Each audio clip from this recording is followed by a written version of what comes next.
ఇక ఇవాల్టి నుంచి అసెంబ్లీ ఉభయ సభలను ఉద్దేశించి ప్రసంగించనున్న గవర్నర్ రేపు ధన్యవాద తీర్మానం, ఎల్లుండి ఓట్ ఆన్ అకౌంట్ బడ్జెట్, ఇరిగేషన్పై సభలో శ్వేతపత్రం విడుదలకు ఏర్పాట్లు చేస్తూ ఉన్నారు. అయితే ఇక్కడ ఇరిగేషన్ పైన ప్రత్యేకంగా, ఇరిగేషన్ అంటే ఏంటిది, ఇక నీటిపారుదల రంగం, భారీ నీటిపారుదల రంగానికి సంబంధించి ఇక్కడ ప్రత్యేకంగా చర్చ జరిగేటువంటి అవకాశం ఉంది.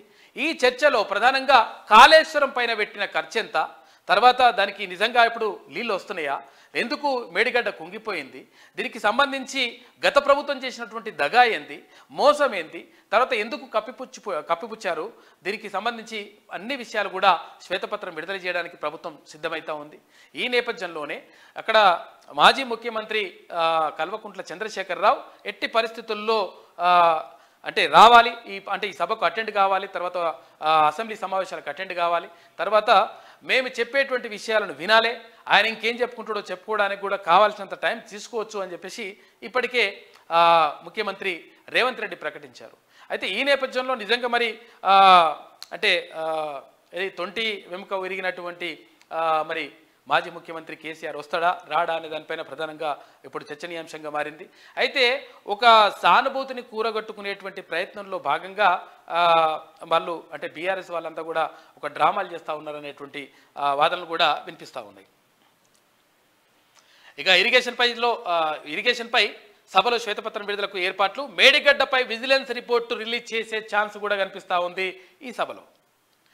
అసెంబ్లీ బడ్జెట్ సమావేశాలు గురువారం నుంచి ప్రారంభమవుతున్నాయి. ఉదయం 11:30 అసెంబ్లీ కౌన్సిల్ ఉభయ సభలను ఉద్దేశించి గవర్నర్ తమిళిసై ప్రసంగించనున్నారు.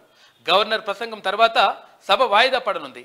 గురువారమే బీఏసీలను నియమించి వాటిని సమావేశపరిచే అవకాశం ఉంది. అయితే శుక్రవారం అసెంబ్లీ కౌన్సిల్ వేర్వేరుగా సమావేశమై గవర్నర్ ప్రసంగంపై ధన్యవాద తీర్మానం ప్రవేశపెట్టి చర్చించనున్నారు.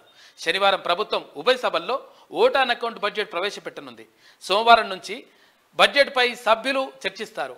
ఇక బడ్జెట్ ఆమోదం పొందిన తర్వాత ఇరిగేషన్పై శ్వేతపత్రం ప్రవేశపెట్టి చర్చించే అవకాశం ఉంది. కాళేశ్వరం ప్రాజెక్టుపై కాగిచ్చిన రిపోర్టును కూడా ఈ సమావేశాల్లోనే ప్రభుత్వం టేబుల్ చేయనుంది.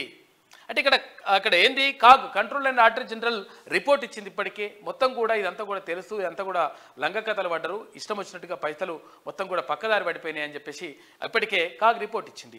దానిపైన కూడా ప్రధానంగా చర్చ జరిగేటువంటి అవకాశం ఉంది. ఇక కాళేశ్వరం ప్రాజెక్టు ప్రధాన బ్యారేజీ మేడిగడ్డపై విజిలెన్స్ ప్రిలిమినరీ రిపోర్టును ఈ సమావేశంలోనే ప్రవేశపెట్టే అవకాశం ఉందని అధికారులు చెప్తున్నారు. సమావేశాల నిర్వహణపై సమీక్ష, అసెంబ్లీ కౌన్సిల్ సమావేశాలు సజావుగా నిర్వహించేందుకు పకడ్బందీ చర్యలు చేపట్టాలని అధికారులను మండలి చైర్మన్ గుత్తా సుఖేందర్ రెడ్డి, స్పీకర్ గడ్డం ప్రసాద్ కుమార్ ఆదేశించారు. సమావేశాల నిర్వహణపై అసెంబ్లీ ఆవరణలోని కమిటీ హాల్లో శాసనసభ వ్యవహారాల శాఖ మంత్రి శ్రీధర్ బాబుతో కలిసి వారు సమీక్ష నిర్వహించారు. సమావేశాల నిర్వహణ, భద్రతా ఏర్పాట్లపై అధికారులకు ఆదేశాలు ఇచ్చారు.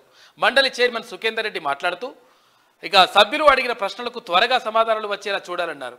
సమావేశాలకు అధికారులు అందుబాటులో ఉండేలా అసెంబ్లీ ప్రాంగణంలోని పాత భవనంలోని మండలిని త్వరగా షిఫ్ట్ చేసేలా చర్యలు తీసుకోవాలని, తర్వాతి సెషన్ అసెంబ్లీ ప్రాంగణంలోనే కౌన్సిల్ నిర్వహించేలా అన్ని ఏర్పాట్లు చేయాలని చెప్పేసి ఆదేశించారు. అయితే మొత్తం మీద ఇవాల్టి నుంచి అసెంబ్లీ సమావేశాలు ప్రారంభం కానున్నాయి. ఇవాళ గవర్నర్ ప్రసంగం ఉంటుంది, రేపు గవర్నర్ ప్రసంగానికి ధన్యవాద తీర్మానం ఉంటుంది, ఎల్లుండి ఓట్ ఆన్ అకౌంట్ ఉంటుంది.